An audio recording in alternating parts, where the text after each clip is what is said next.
নমস্কার, শুভ সন্ধ্যা সবাইকে। চলে এলাম আবারও একটা রান্না নিয়ে। আর এই যে মাছটা দেখতে পাচ্ছ, এই মাছটাকে আমরা বলি সমুদ্রের মায়া মাছ। তোমরা কী নামে চেনো সেটা বলবে। আর এই মাছটা কিন্তু খেতে খুবই ভালো লাগে, খুব সুন্দর ঝাল হয় এই মাছের। মাছটাকে তো লবণ হলুদ মাখিয়ে নিলাম, ভেজে তুলে নিয়ে দিয়ে দেবো কালো জিরে ফোড়ন। একটু নেড়ে চেড়ে মাছগুলো সব দিয়ে টমেটো, কাঁচা লঙ্কা, লবণ, হলুদ আর দিয়ে দেবো সর্ষে আর পেঁয়াজ বাটা দিয়ে জল দিয়ে ঢাকা দিয়ে দেবো। ঢাকনা তোলার পরে দেখো সুন্দরভাবে কিন্তু ঝোলটা ফুটে আমার হয়ে এসেছে।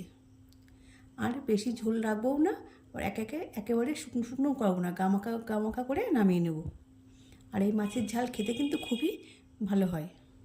এবার দিয়ে দেবো ধনেপাতা আর একটু কাঁচা সর্ষে তেল দিয়ে নামিয়ে দেবো।